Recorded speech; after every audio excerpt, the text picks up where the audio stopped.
Según los políticos, la población mundial puede dividirse de la siguiente manera. El 90% son borregos analfabetos que solo ven fútbol y son incapaces de desarrollar espíritu crítico. Un 9% son personas con educación y cultura, realizan profesiones útiles, están preocupados por el medio ambiente pero tienen bajos salarios y no tienen poder ni influencia. Un 1% restante se queda con todas las riquezas, destruyen los recursos naturales y explotan al 99%.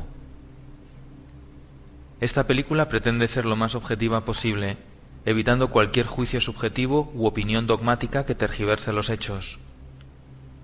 Esto es especialmente aplicable a los banqueros y a los políticos.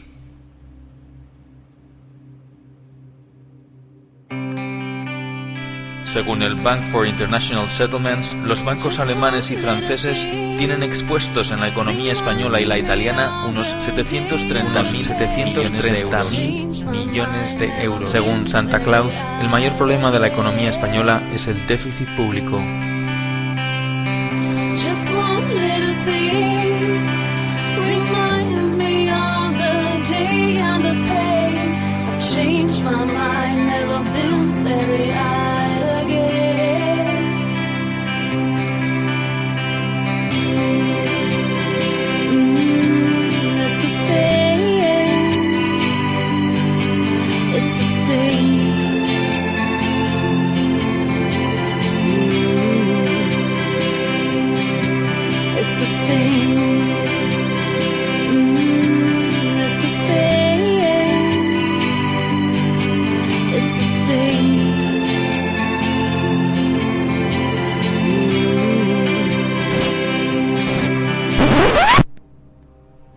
Bretton Woods.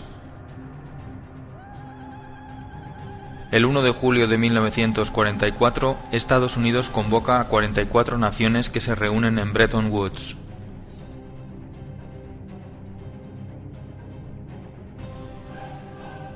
Se piensa que para llegar a la paz y a la prosperidad hay que implantar una política librecambista. En Bretton Woods se crean dos organismos clave en la economía actual: el Banco Mundial y el Fondo Monetario Internacional.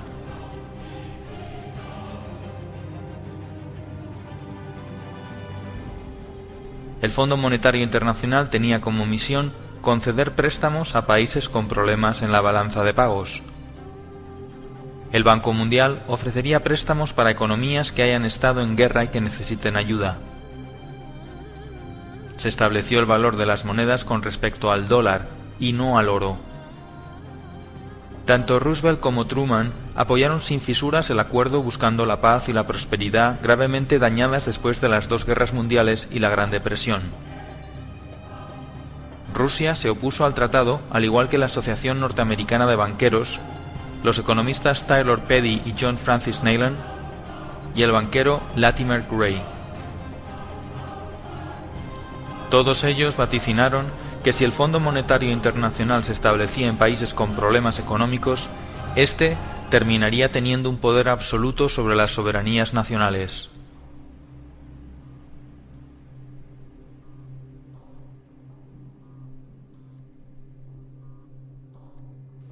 Entonces, surge una pregunta: ¿qué es el dinero?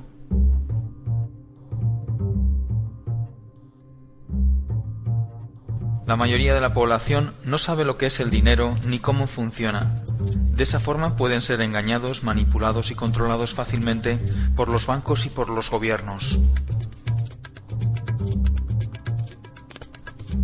Antiguamente, el dinero era algo físico. Se utilizaba como forma de intercambio. Cualquier cosa podía ser dinero: una pluma, sal, conchas marinas, semillas de cacao, arroz, ámbar, especias, cobre o también los metales preciosos. Con el tiempo aparecieron las primeras monedas y luego billetes cuyo valor se referenciaba con el oro o con la plata. Como el oro era muy engorroso de transportar, se empezó a guardar en bancos y estos emitieron pagarés que valían lo mismo que el valor depositado en oro. Pronto los banqueros se dieron cuenta de una cosa: si un banco emite mucho más pagarés que el oro que tiene depositado, nadie se dará cuenta, y le hará mucho más rico. Este sistema se conoce como sistema de reserva fraccional. El banco solo tiene que tener una parte del dinero. Como hemos visto en Bretton Woods, hubo un cambio importante en el concepto de dinero. El valor del dinero ya no dependía de los depósitos de oro. Se podía crear dinero de la nada. Solamente el 5% del dinero del mundo existe en forma tangible como billetes y monedas. El resto del dinero son solo unos y ceros en un ordenador.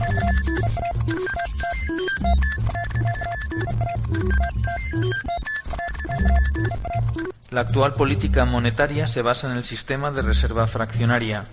Este sistema consiste en que un banco tiene derecho a prestar el dinero de sus clientes al mismo tiempo que tiene la obligación de devolvérselo cuando lo reclamen. El dinero es creado todos los días por los bancos privados en una red compleja denominada de intermediación bancaria. Cada vez que alguien pide un préstamo, el banco emite un pagaré que de la nada se convierte en dinero. Aunque se crea el dinero de esta manera, el sistema está fuertemente regulado y se basa en la confianza. Para que esto sea posible, se establece un pequeño control llamado el requerimiento fraccional de reserva. El requerimiento fraccional de reserva es el límite que impone un gobierno para la creación de dinero mediante el coeficiente de caja. El coeficiente de caja indica el porcentaje de dinero que un banco debe mantener en reservas líquidas y se calcula mediante la siguiente fórmula. Según el reglamento 1745/2003 del Banco Central Europeo, el coeficiente de caja está en un 2%. Sin embargo, según el artículo 4, los depósitos a plazo a más de 2 años se les aplica un coeficiente de un 0%. Esto quiere decir que se puede crear dinero de la nada ilimitadamente sin generar depósitos de reserva. El único límite en el mercado interbancario será el definido por el efecto multiplicador del dinero, pero en la práctica no hay límite.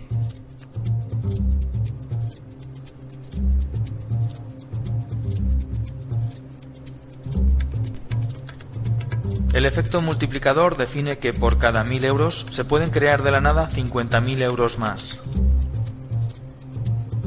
Es decir, por cada dólar o euro depositado se podían crear otros 50 más de la nada. Esto viene a ser un índice de la relación entre la economía real y la economía ficticia. En la práctica, el dinero lo crean los bancos privados cada vez que alguien solicita un préstamo. Es el prestatario el que aporta algo real, como por ejemplo su casa. Cuando un banco no puede pagar, se le rescata con el dinero de los ciudadanos. Cuando un ciudadano no puede pagar, se le echa a la calle con un desahucio legal y el banco se queda con la casa. Cuando los bancos no tienen dinero porque han agotado al límite su efecto multiplicador o bien porque su nivel de impago es muy superior, acuden a financiarse al Banco Central Europeo.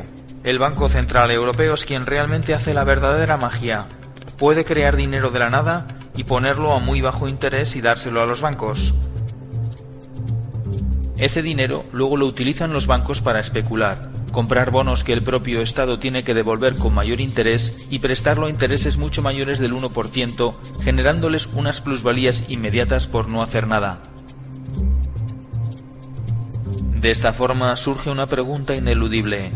Si el dinero se crea de la nada solo en base a la deuda, ¿por qué los gobiernos no crean dinero y lo prestan directamente a las pymes y a las familias y así activar la economía? Sin embargo, estas operaciones solo benefician a los bancos y no a los ciudadanos. Surge así una nueva pregunta. ¿Por qué los políticos permiten que esto suceda?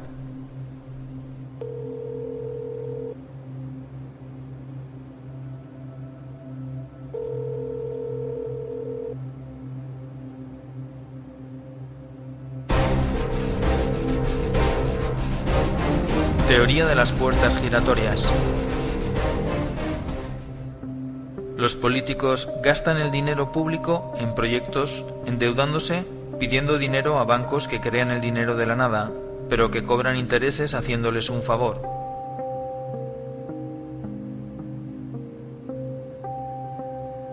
Este dinero generado de los impuestos de los ciudadanos y aumentado por nuevos préstamos va a parar a empresas amigas que diseñan presupuestos sobrevalorados mediante ingeniería financiera de forma legal.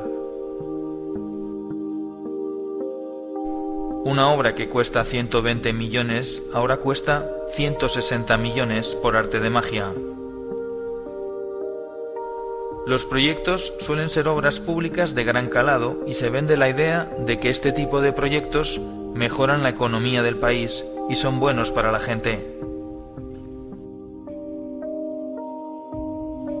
Cuando esta operación se hace bien no pasa nada, pero cuando se hace mal se descubren tramas de corrupción y pueden ser juzgados por la ley. Para que el sistema funcione y queden impunes, hay que manipular las leyes o bien comprar también a los jueces. Una vez que el político se queda con la diferencia, el dinero se guarda en paraísos fiscales lejos de cualquier control.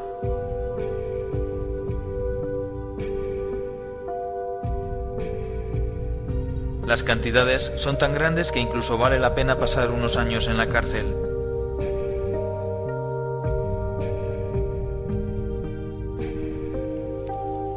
Para devolver el favor que los bancos hacen a los políticos, estos legislan haciendo que la banca siempre gane y organizando más tarde sustanciosos rescates con el beneplácito de las instituciones internacionales que están metidas en el ajo.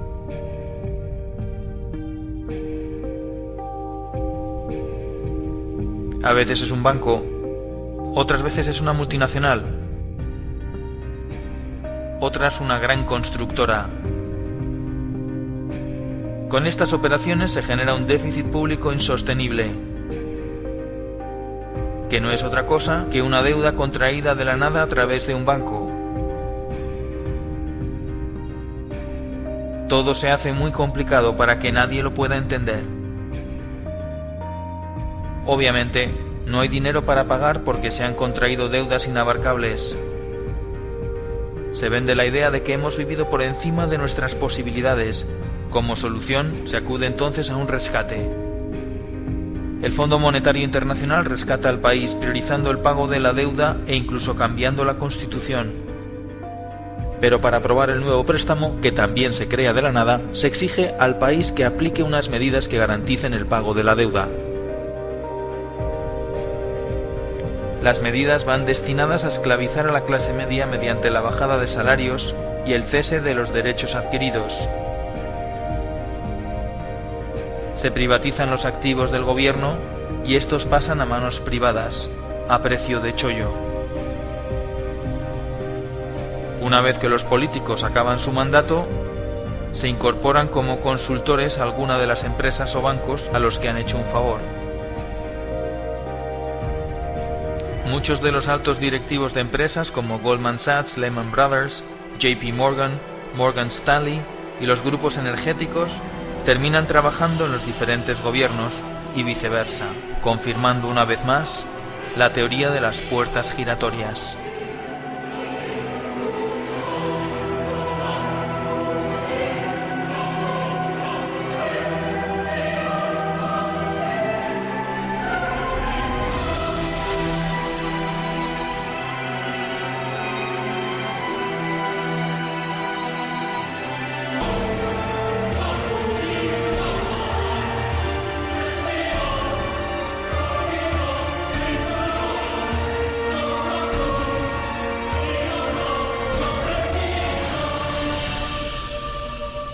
Da igual que sean de un signo o de otro, de derechas o de izquierdas, demócratas o republicanos, progresistas o conservadores.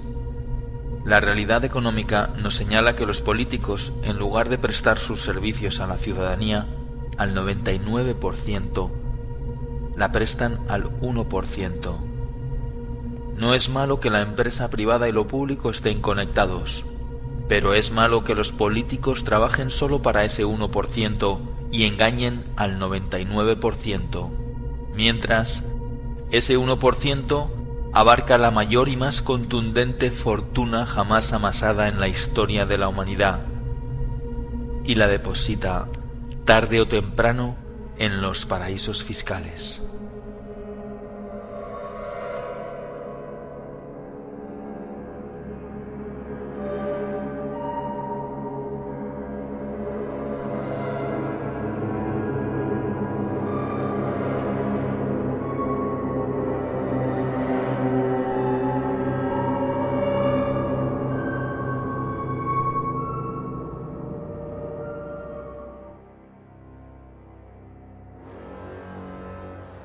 La gran mayoría de las empresas que cotizan en el IBEX 35 tienen presencia en los paraísos fiscales.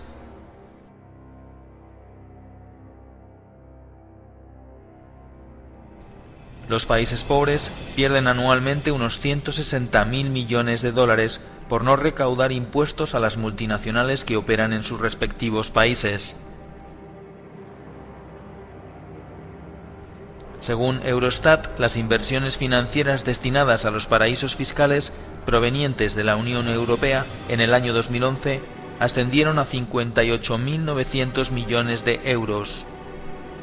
Según The Global Financial Integrity, en el año 2009, los flujos de capital que acabaron en paraísos fiscales fueron un total de 903.000 millones de dólares.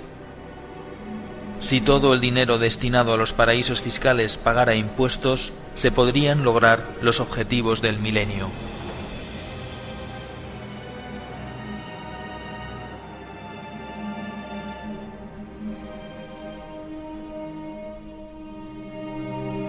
Como hemos visto, el principal problema de la economía no es el déficit público, ni siquiera la deuda. Todos esos males no son problemas, son consecuencias. El sistema financiero y las corporaciones multinacionales, al no encontrar un límite a su actividad, han corrompido el sistema político sometiéndolo a sus intereses, dando la espalda a las personas, creando un mundo cada vez más absurdo y esclavizante. Los políticos trabajan para los lobbies financieros, dejando al ciudadano cada vez más indefenso y pobre.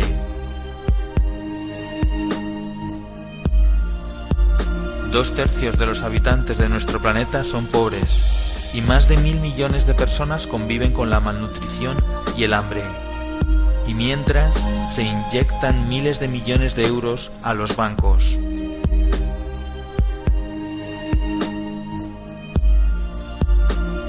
¿Cómo es posible? El 99% de la población está cada vez menos protegida y es más vulnerable a ser explotada y padecer una miseria económica perpetua.